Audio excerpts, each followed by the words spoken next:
Welcome to quick engineering. आज के इस वीडियो का टॉपिक है push down automata.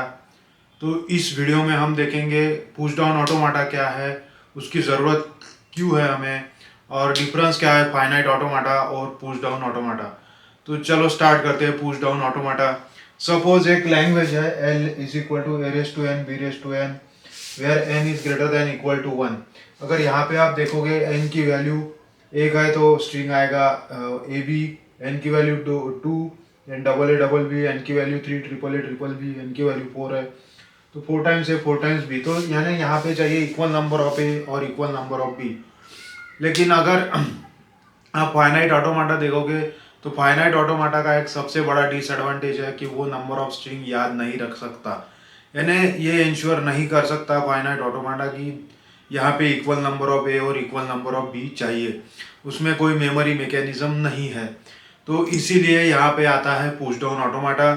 Push down ऑटोमाटा का सबसे बड़ा एडवांटेज है कि वो नंबर ऑफ सिंबल्स याद रह सकता है, यानी यहाँ पे वो याद रख सकता है कि इक्वल नंबर ऑफ ए रहने चाहिए और इक्वल नंबर ऑफ बी रहने चाहिए।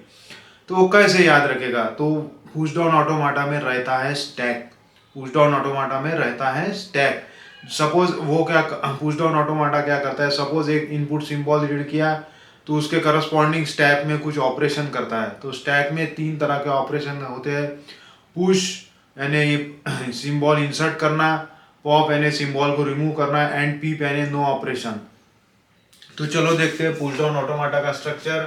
पुश डाउन ऑटोमाटा में रहता है टेप, टेप में रहते हैं इनपुट सिंबल, फिर यहाँ पे रहता है स्टैक।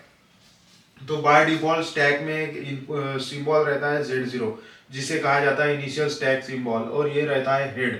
तो हेड क्या करता है, हेड ये इनपुट सिंबल को रीड करता है और इसे कहा जाता है स्टैक पॉइंटर।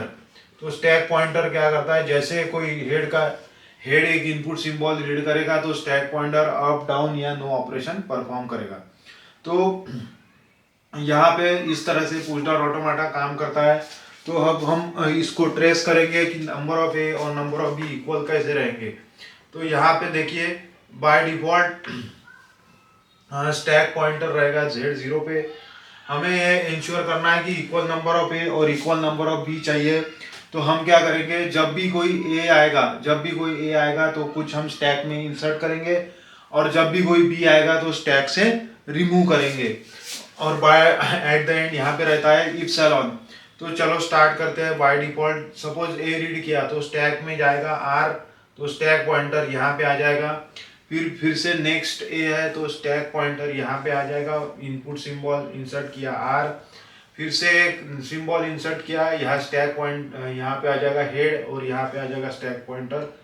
तो ये हो जाएगा 3R। अब क्या करेंगे हम, जब भी कोई बी आएगा तो रेड प्लेट को रिमूव करेंगे, स्टैक पॉइंटर चला जाएगा नीचे, तो यहाँ आ जाएगा। फिर नेक्स्ट बी आएगा, नेक्स्ट बी के लिए यहाँ पे हेड यहाँ रहेगा और स्टैक पॉइंटर यहाँ, ये रेड को रिमूव किया, स्टैक पॉइंटर चला जाएगा नीचे। फिर नेक्स्ट बी आएगा, यहाँ आएगा, ये रेड प्लेट रिमूव होगी, स्टैक पॉइंटर चला जाएगा नीचे, और फिर इप्सिलॉन और Z0 आएगा, Z0 को रिमूव कर देंगे तो ये स्ट्रिंग एक्सेप्ट होगा। इस तरह से हम इंश्योर करेंगे कि नंबर ऑफ ए और नंबर ऑफ बी इक्वल है।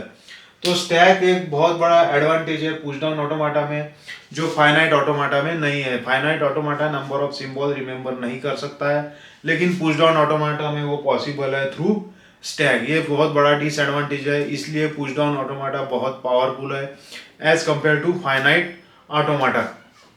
तो चलो देखते हैं mathematical definition of push down automata. Push down automata में 7 टपल रहते हैं, Q sigma tau del Q0 Z0 F। So what is Q? Q is a finite set of states. Sigma यानी finite set of input symbol.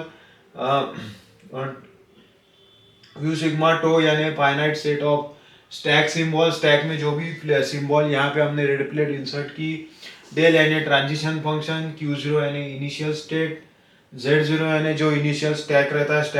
Stack में already एक pre defined symbol रहता है, उसे कहा जाता है Z0 इनिशियल स्टैक सिंबल, और F यानी सेट ऑफ फाइनल स्टेट्स। तो ये हो गया पुश डाउन ऑटोमाटा के बारे में। ये वीडियो के लिए इतना ही। अगर आपको वीडियो पसंद आया तो लाइक शेयर और सब्सक्राइब कर दीजिए। Thank you.